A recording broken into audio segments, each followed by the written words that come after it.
Hi, my name's Laurel. At my own promotion party, my father handed my title to someone else, not behind closed doors, not in private, right there, in front of the team I built, the clients I fought for, the legacy I carried. "She works harder than you," he shouted. And they laughed, but they didn't know. While they celebrated her, I was quietly becoming the one person he could never silence. And by Monday, he'd learn exactly who now owns the power he tried to steal. Before we dive in, what time are you listening to this? And where? Drop a comment below. Because this story, it's not just about betrayal, it's about a woman who stopped asking for permission and took everything back.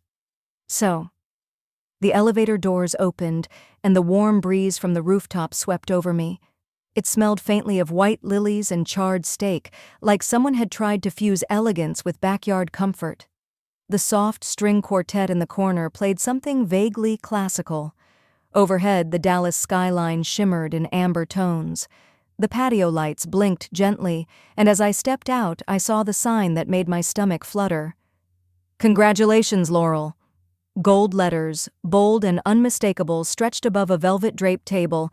For a second, I felt it. Relief. Maybe I'd been wrong to worry. Maybe Dad had planned something small but meaningful to recognize 5 years of me running the company expansion across 3 states while he spent most of those months golfing with vendors. My heels clicked across the stone as a few familiar faces turned and smiled. Kind of. There was something off in their eyes, too quick to look away. My mother stood near the champagne bar in a sleek navy dress, holding a flute with tight fingers. When our eyes met, she smiled, but didn't move toward me. Jillian, of course, was already in the middle of things. She wore that red dress that always seemed to whisper confidence, and the team clustered around her like moths. She spotted me, waved with an exaggerated sweetness, and mouthed, "So proud of you." That's when Dad tapped his glass. I turned as the chime echoed through the rooftop. All heads turned. Arthur Prescott, my father, stood tall in a gray suit, one hand in his pocket, the other holding up his flute. "Thank you all for coming," he began. "Tonight, we're not just celebrating a milestone, we're setting the course for the future."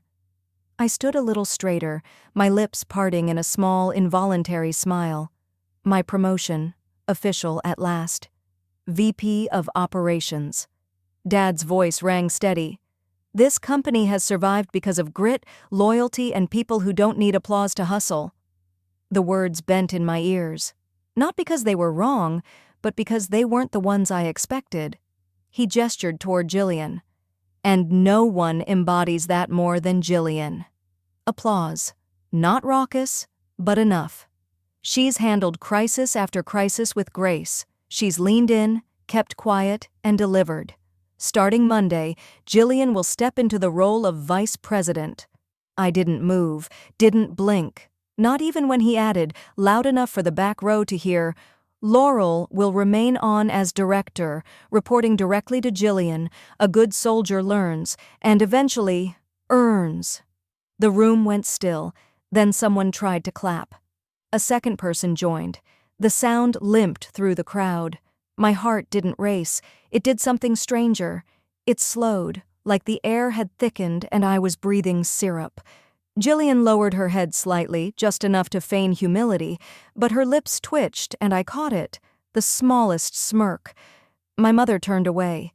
Even my own assistant, Brendan, who'd worked beside me through 2 acquisitions, avoided my gaze like it might burn him. I stood still, hands folded, nodding slightly as if this were all a misunderstanding I was too dignified to challenge. Inside, though, I felt it. That old ache, cold and familiar. I don't matter. Not here. Not to him. No one said a word to me as I moved past the buffet table. No one stopped me when I slipped into the hallway behind the bar. My heels no longer clicked. They dragged. Out on the service balcony, the sounds of the party muffled behind the glass. I leaned on the railing and let the wind tangle my hair. I didn't cry, I didn't scream, but I remembered. Every 3 a.m. call I answered during the Louisiana expansion. Every Thanksgiving I missed to renegotiate contracts. every late-night courier I chased because the merger terms couldn't wait. And I remembered Dad years ago when I was 19 and dead on my feet after back-to-back shifts at the warehouse. He'd looked at me, tossed me a towel, and said, "One day, you'll thank me for being hard on you. It's how you earn things." Tonight, I finally believed him, but not in the way he hoped. I pulled out my phone. There it was, nestled between emails and calendar alerts. Monday, 10:30 a.m., emergency shareholder session, authorization complete. I stared at it, then tapped it open. Board override secured. Legal checks confirmed.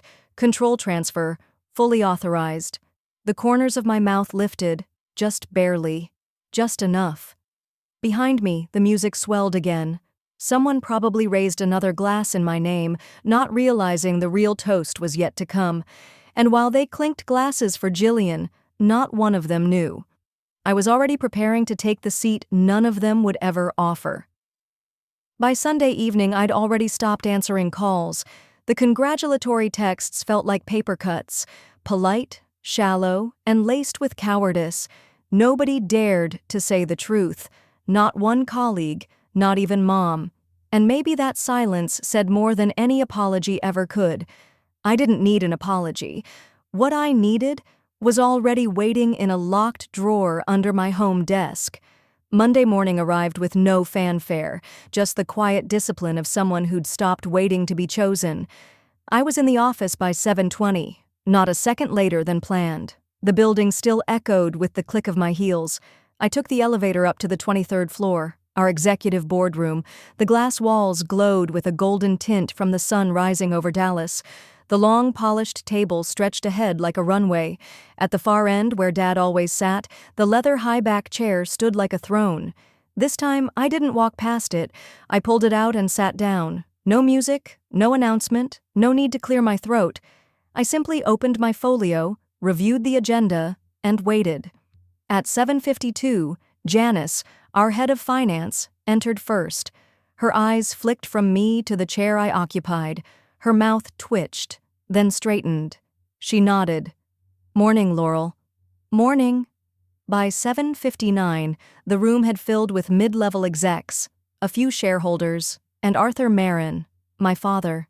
He strode in, gripping a travel mug like he owned the oxygen in the room.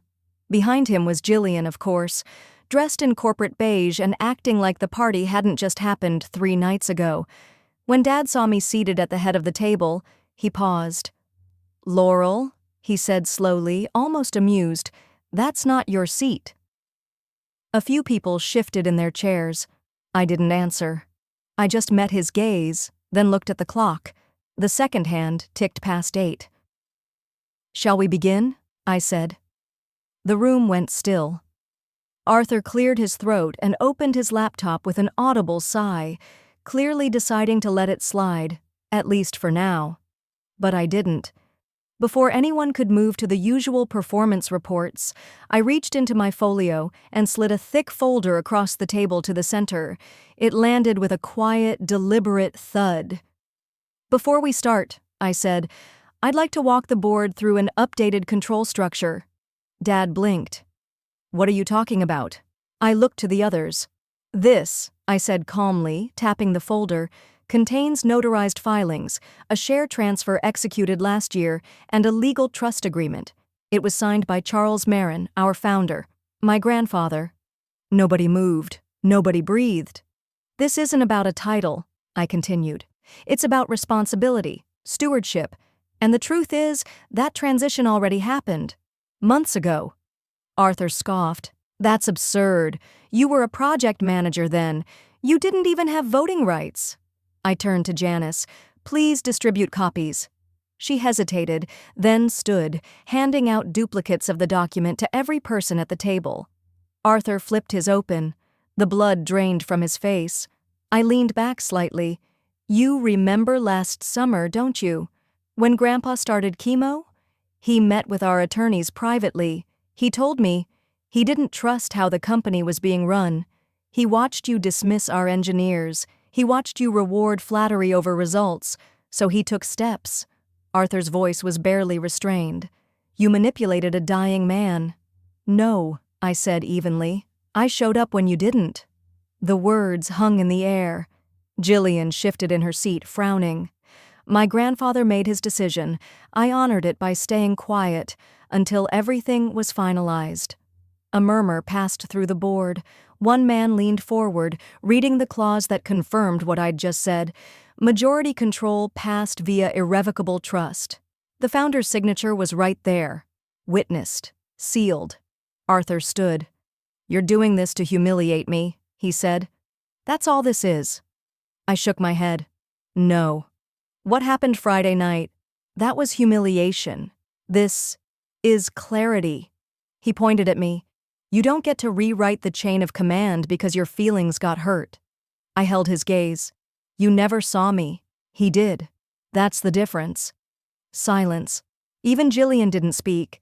Then, without raising my voice, I added, "Today we confirm the transition officially. Shareholder vote?" I passed out the ballots, small cards, already labeled. "But before you vote," I said as I stood, "you might want to check the Q2 report I placed in your inboxes this morning. I closed the B2B deal with Percona Logistics last Thursday." Arthur froze. His jaw clenched. He turned to the VP of sales. "That was supposed to be dead." "It wasn't," I said, and my voice didn't waver. "It just needed someone who actually listened." The room stirred again. One man, Jameson, our longest-tenured board member, looked over his glasses and nodded slowly. "You said you didn't need applause." Arthur spat, bitterness coating every word. "I don't," I replied. "I need proof, and I have it, right there in black and white." I sat down again, this time with no question about where I belonged. I leaned back slightly, letting my eyes skim the room. Faces that once barely registered my presence were now focused on me. And more importantly, on the papers in front of them. I didn't need applause anymore. I needed proof. And I had it, right there in black and white. The boardroom stayed silent except for the soft flick of pages and the faint hum of the overhead lights. As each member read through the logistics partnership agreement, I let them take their time. It wasn't about dramatics, it was about numbers, and those numbers didn't lie. I finally spoke, voice steady. "This deal was signed 2 weeks ago, finalized in-house legal review on Thursday, projected to raise our Q2 forecast by 37% with long-term margin improvement through exclusive shipping rights in 4 key regions." Someone at the far end gave a soft whistle. Another adjusted his glasses and leaned closer to his printout. I could feel Arthur watching me, arms stiff across his chest. He hadn't touched his copy. "I negotiated this deal after I was quietly pushed off the strategic planning team," I continued, making sure not to look at him directly. 6 months ago, I was told to focus on internal alignment, while leadership handled expansion, so I did exactly that, just not with the people who kept shutting me out. Still nothing from Arthur. His lips thinned, but he said nothing. From my left, Mr. Carson, the longest-standing board member and someone who once patted my head like a child at company picnics, lifted his eyes. "Laurel, this deal's real? Signed? Sealed?" I gave a short nod. "Executed. Partners Legal Counsel has already filed the joint operating terms with the Federal Registrar. You're welcome to contact them directly." No one needed to. I could already see the doubt shifting. Carson turned to Arthur. "How come we didn't hear about this from the executive team?" Arthur let out a short laugh that didn't match the room's temperature. "Because she went rogue. That's what this is. She didn't bring it to my attention, or to anyone else in the chain of command." I tapped the folder gently in front of me. "Arthur, you made it very clear last quarter that I wasn't to be consulted on expansion strategy. You even stated on the record that you were, quote, tired of dragging dead weight to high-level meetings." A few heads snapped up. Even the assistant general counsel flinched slightly. I wasn't playing nice. I was playing honest. There was a long pause before Carson muttered, "Dead weight just gave us the highest growth projection in 8 years. That was my opening. I pulled a second folder from the stack beside me and slid it across the glossy surface of the table. "Since we're talking about contributions, I thought now might be a good time to share this." Arthur shifted in his seat. What is this now? Expense reports? Internal audits? Redacted for confidentiality but fully verifiable. I gave it a moment before continuing.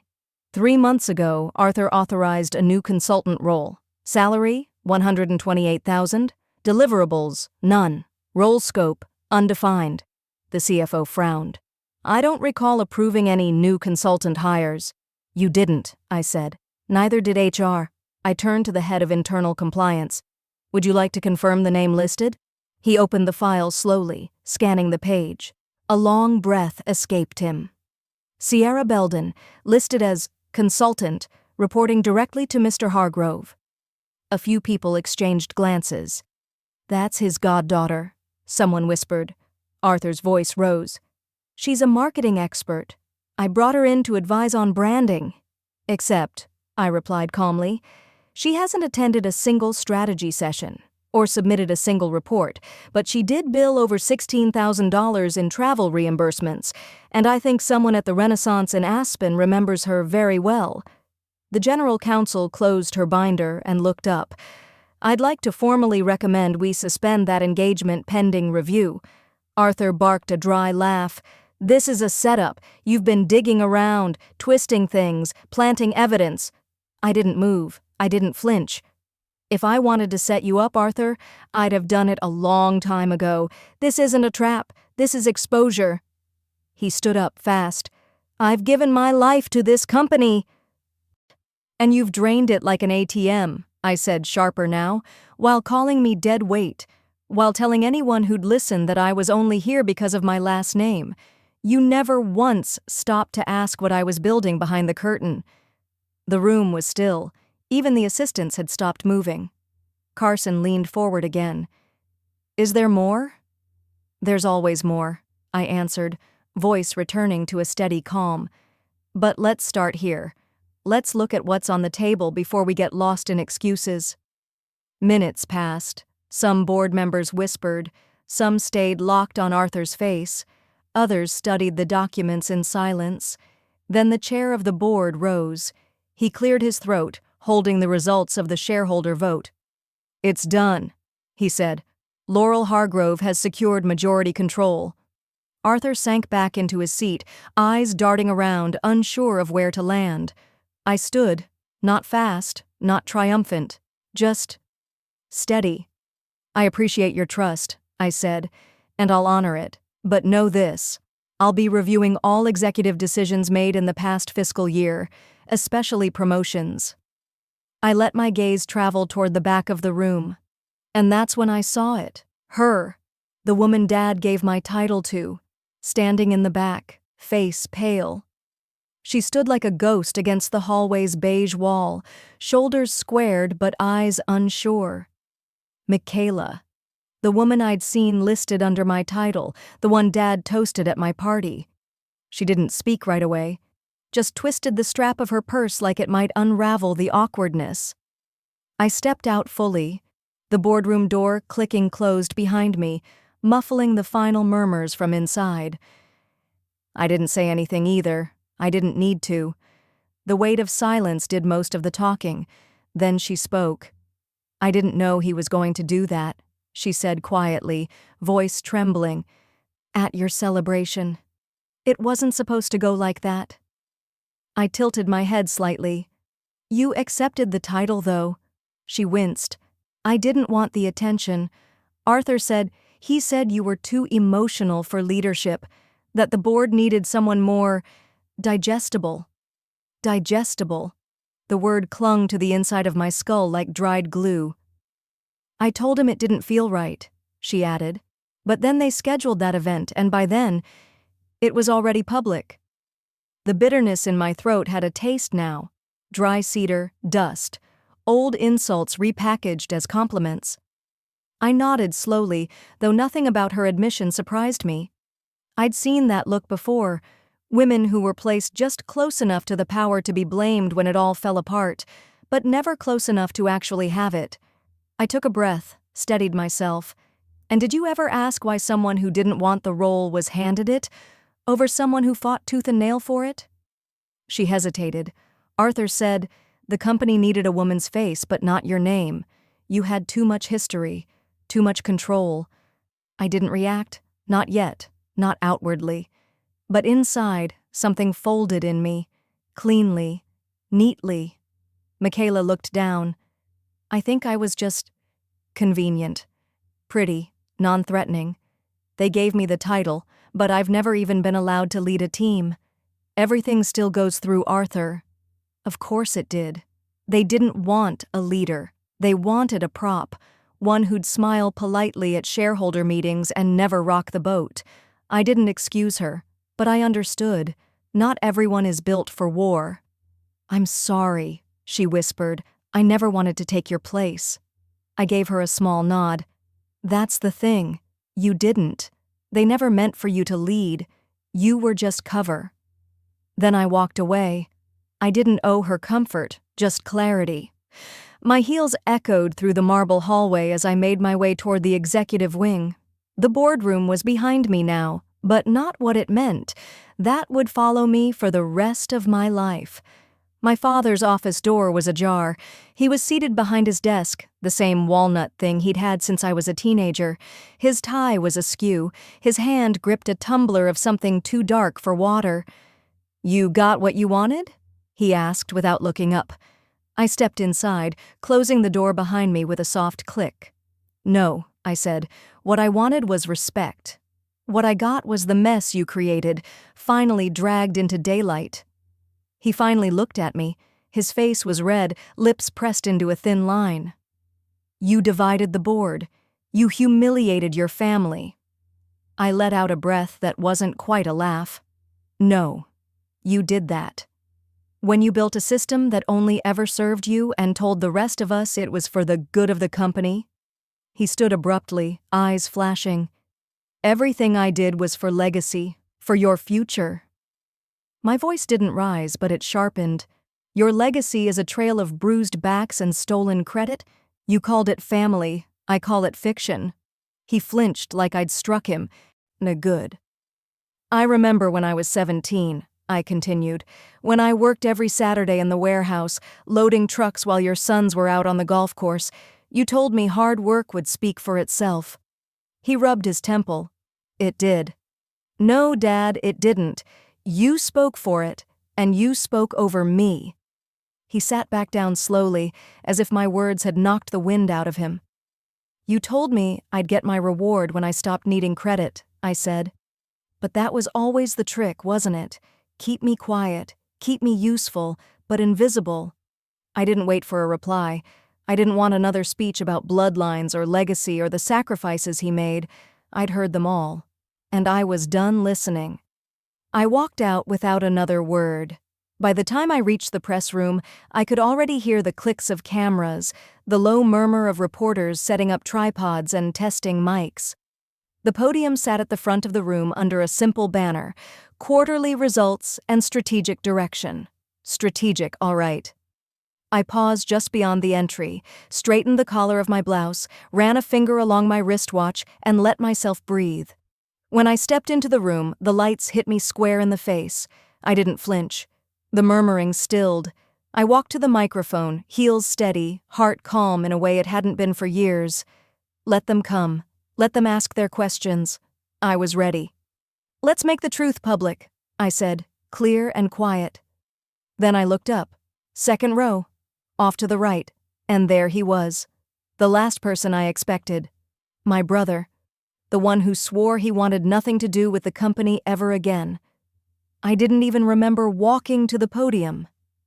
1 second, I was staring at Nathaniel in disbelief, his face older, leaner, but still unmistakably him, and the next, I was gripping the sides of the lectern, the weight of every betrayal sitting squarely in my chest.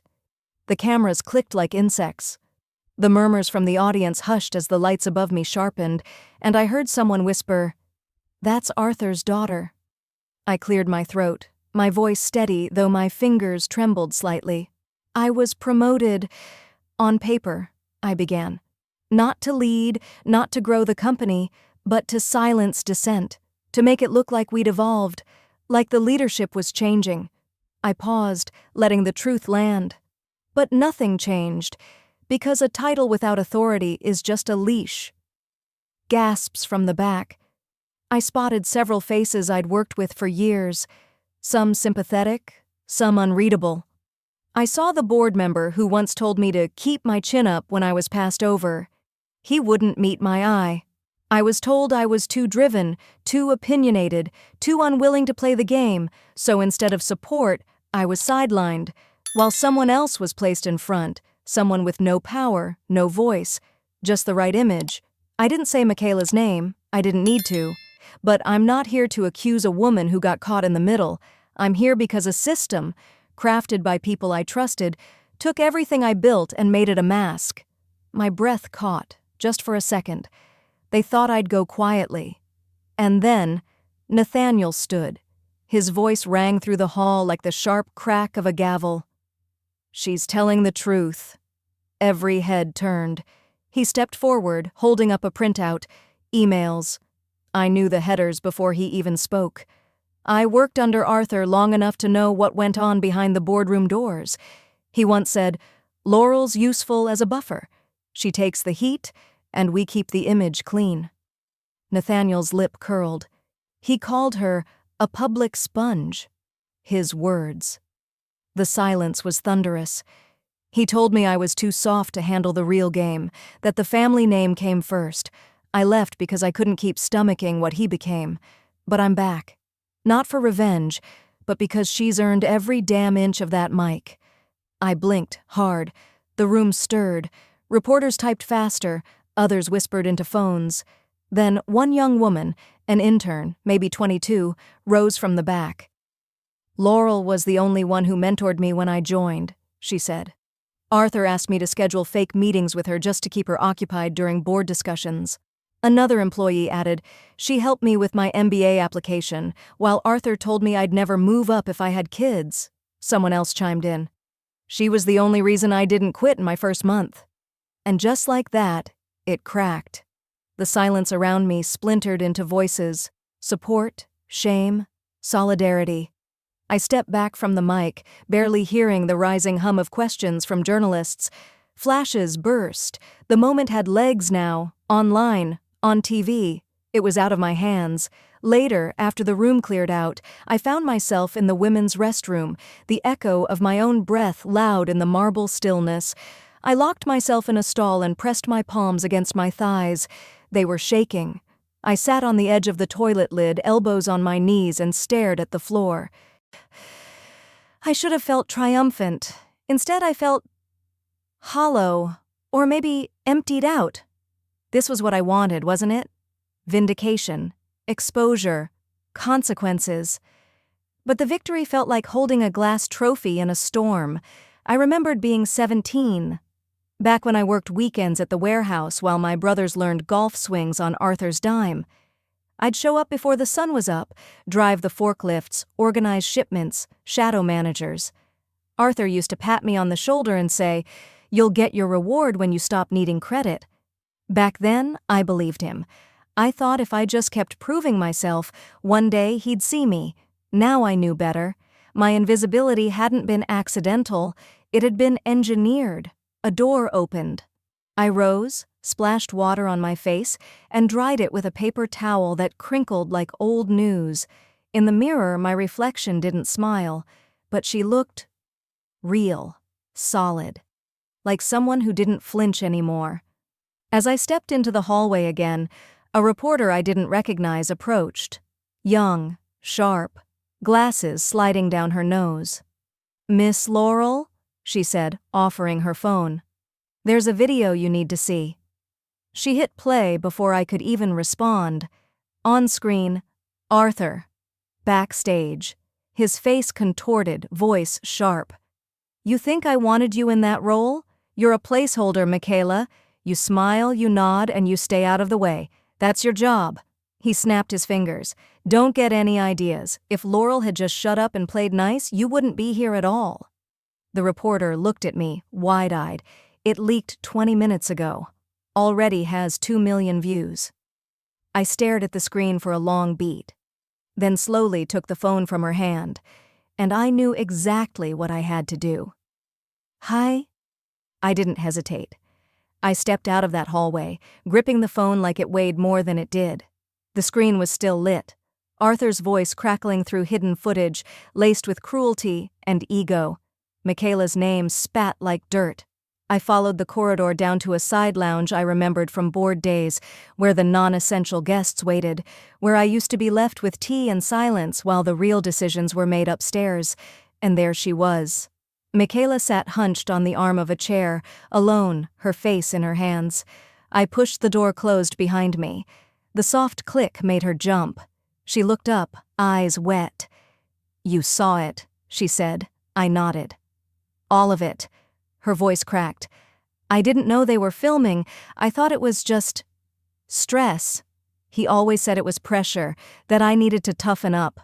I moved closer but didn't sit. I waited. She reached for her purse and pulled out her phone, swiping furiously. Look at what he told me." Text after text. Arthur had fed her the whole promotion like it was candy on a hook. "Just a temporary position, optics only," he'd said. "You'll hold the seat until the real hire is ready." And the worst, Laurel's too emotional for C-level. She'll understand. Women like her are better used behind the scenes. I didn't flinch. Then Michaela whispered, "He told me you'd be fine, that you knew the role wasn't yours, that you agreed to it." I stared at her. "Now you know how he sees both of us." There wasn't much more to say. I turned and left without another word. She didn't follow. Downstairs, I bypassed the PR hall and made a beeline for my office, if it could still be called that. I kept a locked drawer there, never changed after all these years, though dust had tried to make it forget me. Inside, a sealed envelope in my grandfather's handwriting. When he died, he left me nothing in ceremony. But he had left something quietly: transfer of full voting shares, signed, dated, witnessed, and notarized. I walked straight to the executive assistant's desk near the boardroom. "I need the shareholder session invoked." She blinked. "Excuse me?" "Clause 14, subsection C." Her hands paused mid-air. "That clause hasn't been used since—" "I know, but it's binding. Notify them." She hesitated, then picked up the phone. By the time I entered the meeting floor, the hallway was buzzing. Someone murmured, "Is this real? She's invoking Clause 14? I walked in. That boardroom, where they'd once told me to wait outside or not come at all, now fell silent. My heels echoed against the marble. Arthur was already there. He stood when I entered, face tight. Michaela trailed in behind, looking paler than before. She took a seat far from his, didn't look at me. I walked to the front, set the documents down, and spoke. "This is a formal emergency session per Clause 14 subsection C. As majority voting shareholder, I submit the following motions." No dramatics, no raised voice, just plain truth. 1. Arthur James Calloway is to be stripped of all executive powers pending a full internal investigation. A wave of murmurs. 2. I request an audit of all HR promotions and compensation adjustments over the past 3 years. Gasps this time. Some eyes darted toward Michaela.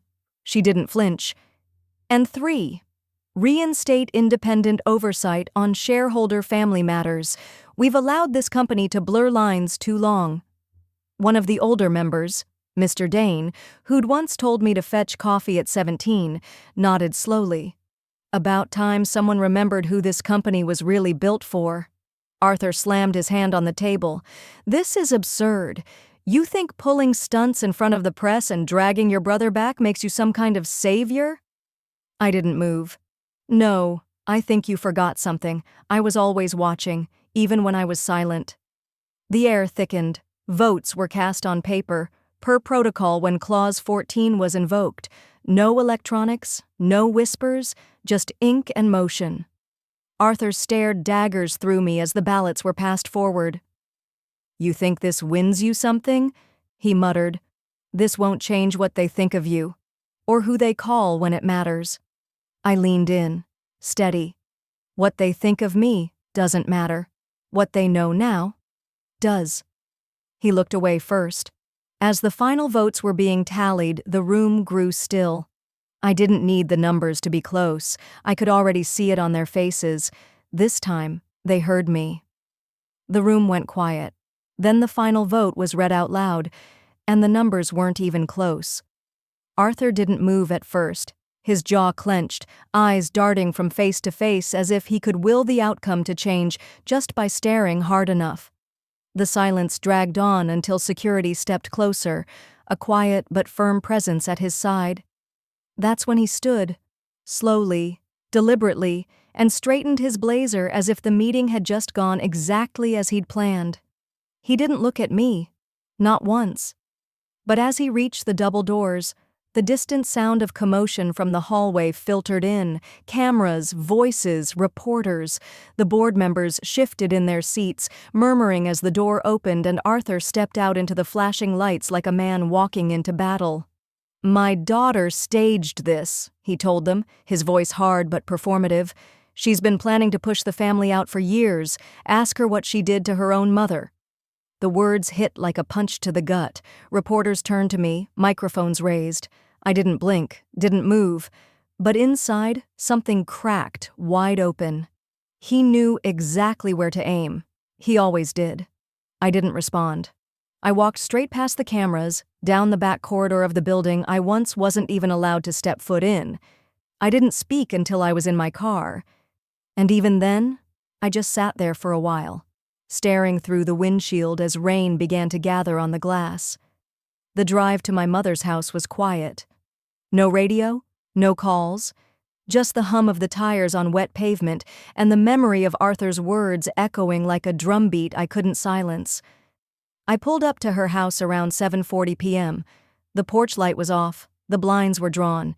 It had been years, maybe more than a decade, since I stood on this doorstep, but the weight of everything he'd said made turning away impossible. I knocked once. Nothing. I knocked again. Harder this time. After a long pause, I heard shuffling behind the door. "Go away," her voice came through, muffled. "It's me," I said quietly. The lock turned and the door opened an inch, then two, and finally, just enough for her to see me fully. Madeline looked thinner than I remembered.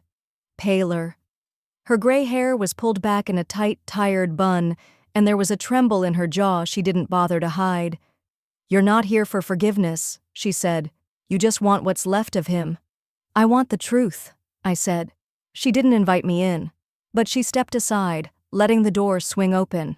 I walked past her into the house I used to tiptoe through as a girl, afraid to wake a father who was never really asleep. The living room was dim. A dusty photo of my grandfather still hung over the mantel, the same scratch on the frame from when Arthur accidentally knocked it down during one of his rants. Madeline stood with her arms folded. "You don't understand what it was like living with him. You idolized him, but I saw the full picture." I didn't argue. Not yet. "Then help me see it," I said. She let out a long, tired sigh. "He gave you everything too soon, too fast. And Arthur, he convinced me you were a threat, that if I didn't choose sides, I'd lose both of you. And you chose him," I said. Her face tightened. "Because you were too much like your grandfather. The same fire, the same stubbornness. I couldn't go through that again." She walked to a cabinet and pulled out a faded folder. My heart slowed as she placed it on the table and slid it toward me. Inside was a copy of the amended will, signed and notarized years ago. Arthur's fingerprints were all over it. "You had me pushed out of the company," I whispered. Madeline didn't deny it. She just lowered herself onto the couch, hands trembling. I thought I was preserving peace. I flipped through the document with shaking hands until a single page, yellowed and almost brittle, slipped loose from between the folds. It was handwritten. My grandfather's script, unmistakable. "In the event of manipulation or coercion by family members, full decision rights and authority shall revert to Laurel Jean Winters. This clause is to supersede all prior arrangements." It wasn't just a note, it was insurance. He knew them. He knew this day would come. I took out my phone, snapped a photo. I looked at her one last time. "I'm not coming back here, Mom," I said, standing. I'm done being loyal to people who betrayed me."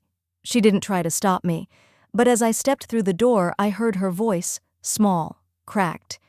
"He never stopped believing in you." I didn't turn around. Outside, the night was sharp with wind. I pulled my coat tighter and walked down the driveway, my steps sure but heavy. By the time I got back to my car, my hands had steadied. I sat in the driver's seat and texted my lawyer. "I need the will re-verified, use the handwritten clause." The message sent with a soft ping, then another ping. But this one wasn't from my lawyer. The number was unlisted. The message read, "You've made a lot of enemies. Be careful what you open next." I stared at it, the screen casting a soft glow in the dark cabin of my car, and for the first time in weeks, I felt something close to fear. The silence after that message stayed with me longer than I expected. I sat there, on the edge of my bed, watching the shadows shift across the floor as morning crept in behind the curtains. Sleep hadn't come. I didn't expect it to. By 7:20 a.m., I was in the kitchen making coffee. More out of habit than need, my mind was still spinning from the threat. I didn't even hear the knock at first, just a faint rhythm behind the hum of the fridge. When I opened the door, a man in a gray windbreaker stood with a clipboard and a large envelope. "Laurel Jean Walsh?" I nodded. "You've been served." He handed me the envelope, turned, and walked off like it was just another Tuesday. I stood there in the doorway a moment longer, staring at the thick stack of legal papers. The coffee went cold on the counter behind me. Inside, I scanned the first few pages. Plaintiff, the Board of Walsh Holdings, represented by Arthur J. Walsh. Charges: abuse of shareholder authority, emotional manipulation, hostile takeover. Hostile takeover? I flipped further, hands shaking, multiple signatories, my cousin Dennis, our former COO, and at the bottom, Romy, my own sister. The hallway floor seemed to tilt under my feet. I sank down onto the wooden bench near the front door, the envelope clutched to my chest like armor that didn't work. My vision blurred. Everything we had built, everything I had fought for, was turning on me like I was the villain in their story. I sat there, curled in the narrow corridor, feeling more alone than I had in years. My mouth tasted like metal. The air felt too thick to breathe. I don't remember how long I stayed like that.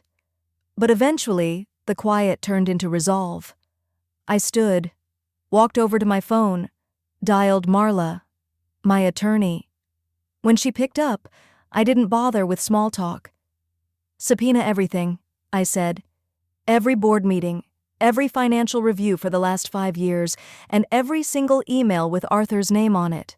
She paused. "Are you sure?" "No more quiet," I said, my voice level now. "If they want a fight, we're giving them one." By late morning, I had my laptop open and documents spread across my dining table. Marla started organizing her team for what she called a comprehensive forensic counterstrike. I didn't even make it to noon before another surprise came. The name on the caller ID read Janice Wu. It took me a second to place her. She'd worked at the firm maybe 6 or 7 years back. Quiet, detail-obsessed. Left suddenly after a review scandal I hadn't paid attention to at the time. I answered. "Janice?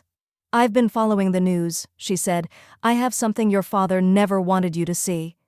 I blinked. "What kind of something?" "Hard files, emails, ledger trails. Meet me?" We agreed on a cafe downtown, neutral, quiet.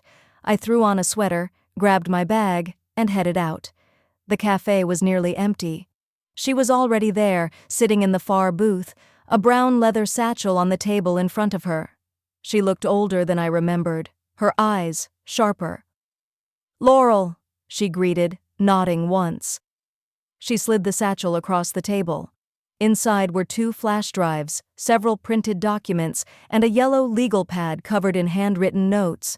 "He set up shell companies," she said. "Multiple. All with false employees, some listed under variations of your name, payments routed to offshore accounts, tax filings manipulated to disguise bonuses." My stomach turned. "He planned to make you the fall guy," she added. "If the audit ever happened, If the government ever came knocking, it'd trace back to you. I felt the blood drain from my face. You knew?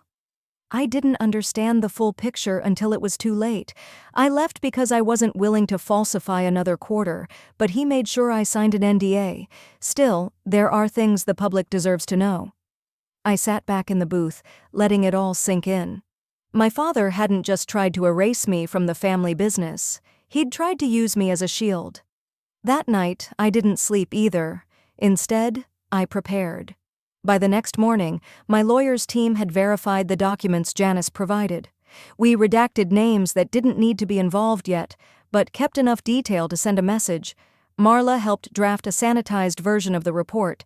By noon, we leaked it, quietly but intentionally, through a journalist known for corporate oversight pieces.